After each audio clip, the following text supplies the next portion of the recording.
Arizona State feeling lucky tonight, picking up its 13th win of the season, a big one, 71-44 over Cal, avenging a lopsided loss that ASU took earlier this year in Berkeley. Welcome in, everybody. My name is Nick Borgia. Alongside me is our publisher, Hode Urbino. And Hode, although these two teams are just one spot away from each other in the Pac-12, I would say that wasn't too apparent out here on the court tonight. No, not at all, Nick. I mean, Arizona State and Cal are definitely teams that are going in opposite directions since that lopsided loss, you said, like in Berkeley, almost 2 months to date. And how different is this Cal team, and how different, more importantly, is this Arizona State team?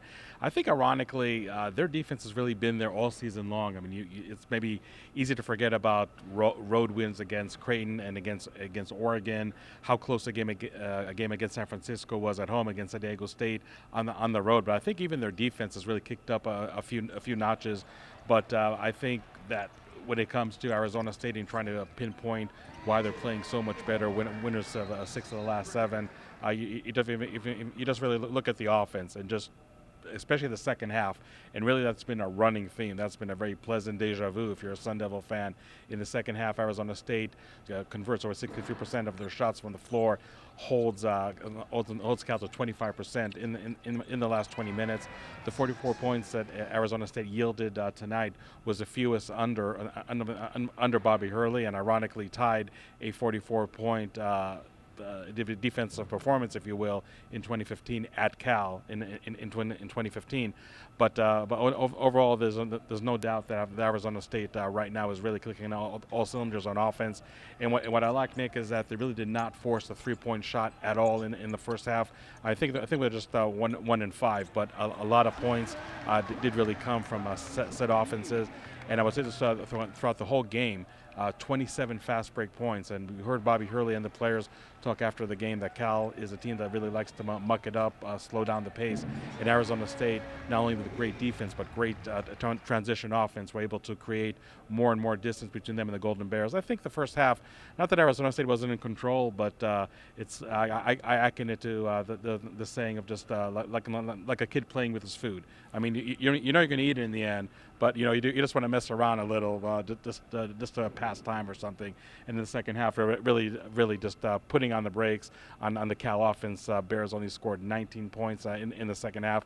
It really was another defensive clinic by Arizona State. So again, there's no doubt that their offense has really stepped up quite a bit in recent weeks. But I think their defense, and it's really kind of hard to lose sight when you look at not a great record, but really from day one until now, I think the defense has always been there, but still kicking up a few notches in this last stretch. You mentioned the stellar defense. As we know, it's nothing new, but I also want to highlight on offense. There's not really a set scorer that ASU relies on to score the basketball.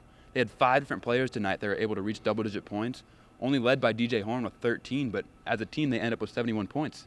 Yeah, I think they're really spreading the ball quite well. Obviously, look at guys like Jay Heath and Marion Jackson that have really stepped up in the last few weeks. Marion Jackson, I think it's really shades of 6-man player of the year that Raymond Martin had actually co-shared that title back then. And even though Marion Jackson obviously was a starter for a good portion of the season, he really is finding his niche off the bench, really stuffing the stat sheet on each and every night with assists, with steals. I mean, I think that under the radar, maybe this is one of the best defensive players, and just in terms of steals, that we've seen here in Tempe in quite a while. Jalen Graham on the baseline behind us, just beautiful moves. I think really just reminding us the days of Zalon Cheatham from about 3 years ago. Kimani Lawrence has been consistent all season long. About to play his last game here in Desert Financial Arena on Saturday, but really has been building up with a really nice stretch.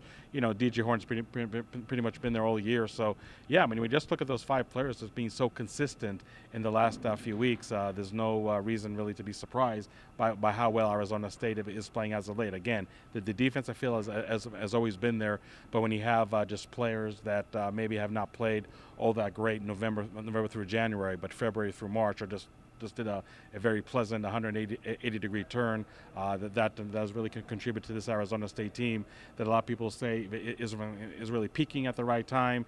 And you hear more and more national pundits, Nick, saying this is not the team that you want to face in Las Vegas in the Pac-12 tournament next week. I mean, we'll see how that unfolds, but there's no doubt that Arizona State is by far playing their best basketball in the last 3-4 weeks. And we'll look ahead to the next game that Arizona State has on Saturday against Stanford. Tons of Pac-12 tournament implications with this one, with the seedings, and also a big revenge game. People remember what happened last time. Just a lot of stuff went wrong for the Sun Devils with the foul disparity and suspensions. So what does ASU have on their plate for Saturday? Yeah, it's definitely going to be a very, very contentious game. I would think. I mean, right now as we speak, Stanford and Arizona in Tucson right now are in a very, very tight game. And I know Sun Devil fans cannot root for Arizona to win, but let's say that you probably want to root for Stanford to lose. If I look at it that way, maybe for both Oregon teams to go ahead and win their matchups with the Washington teams tonight. It's really kind of hard to illustrate on a video, Nick. So I would say just follow us on Twitter at DevilsDigest. Tonight we will have the updated scenario of what Arizona State needs to do, and unfortunately for the Sun Devils, they're not controlling their own destiny. So they need Stanford to lose. They need the Washington schools to lose either now or on Saturday. So we'll see how everything unfolds. And just to explain to some folks that maybe haven't been following this closely, ASU is trying to avoid the 8-9 matchup, which first of all is Wednesday noon in Vegas. And trust me, there's nothing worse than going to Las Vegas and covering a game Wednesday at noon and they're losing. And just as quickly as you got to Vegas, that's how quickly that you're leaving Sin City, unless you really want to stick around there regardless if the team you're covering is or is not part of the Pac-12 tournament.